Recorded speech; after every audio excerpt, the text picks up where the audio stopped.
This video will show how a standard pin and tumbler lock can be picked with hairpins, just like it's been done in nearly every spy movie ever made.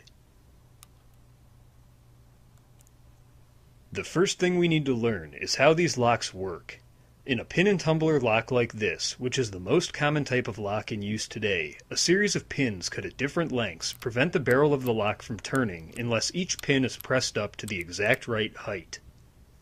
The grooves cut into the key are a unique match, lifting each pin just enough for a split in their center to align with the edge of the lock's barrel, allowing it to turn. To open this lock without the key, I need to make two simple tools: the actual pick that I will use to manipulate the pins, and also a small lever that will allow me to apply rotational pressure to the barrel. To begin with the pick, a hairpin is bent open until the ends are about 90 degrees apart. The bit of rubber on the straight side of the pin needs to be removed, which is pretty easily done with your teeth if there are no tools present. The end of the pick now needs a slight bend, which can be done by pushing it into the lock itself and applying pressure like so.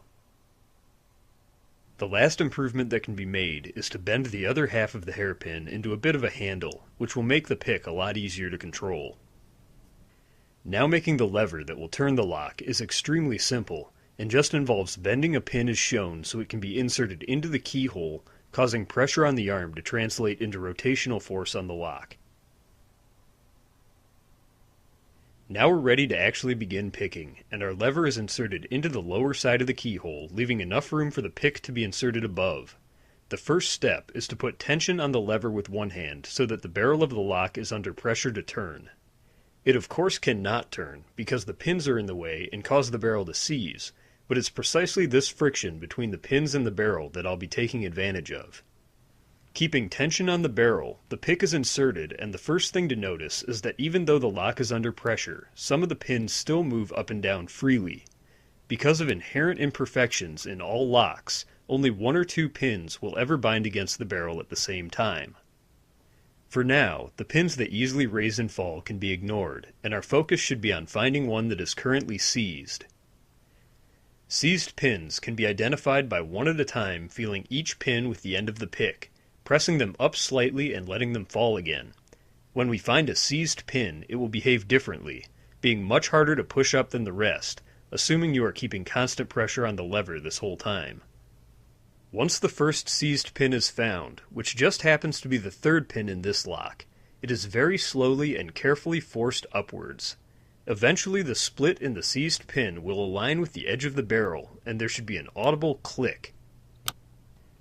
The click is the sound of the barrel suddenly being allowed to rotate forward very slightly before hitting and seizing on one of the other pins. Since the barrel has been allowed to slightly rotate, it prevents the pin we just worked on from falling, and at the same time a new seized pin has been created, which can be identified and treated the same as the first. As each seized pin is successively identified by feeling it with the end of the pick, and the tension on it is released by aligning its gap with the edge of the barrel, it causes one of the remaining pins to then become seized, until every pin has finally been aligned and the lock opens. If once you believe every pin has been dealt with, you find that the lock still does not open, there's a good chance that one of the pins was pressed too high, and its gap is above the edge of the lock's barrel. If this happens, there's a chance that reducing the tension on the lever will cause the offending pin to fall into alignment and allow the lock to open, but it may also allow other pins to fall, which could require starting over. In this video, I used a transparent practice lock so you could see what I'm doing on camera, and there are a number of other practice locks like this that can be purchased online. For this skill to be of any use in a real situation though, it's important to be able to identify and adjust seized pins by feel and sound alone, as real locks don't usually come with transparent sides. Both of the tools that I made in this video could also potentially be formed out of a single hairpin by breaking it in half, but doing so would not leave enough extra to bend a handle for the pick, and would also result in a lever only half as long. Because of these things, using an individual pin for each tool as I demonstrated here is far easier than trying to use just one, but it is possible with enough practice. This project was made in part as a collaboration with All Time Numbers, who have made their own video to go along with this one. All Time Numbers is a brand new channel from All Time Tens, with quite a few great videos out already. You can check them out by clicking on the icon on screen now, or through the link in the video description below. If you'd like to see more of my own videos, you can find them on my YouTube channel, Nighthawk in Light. Thanks for watching.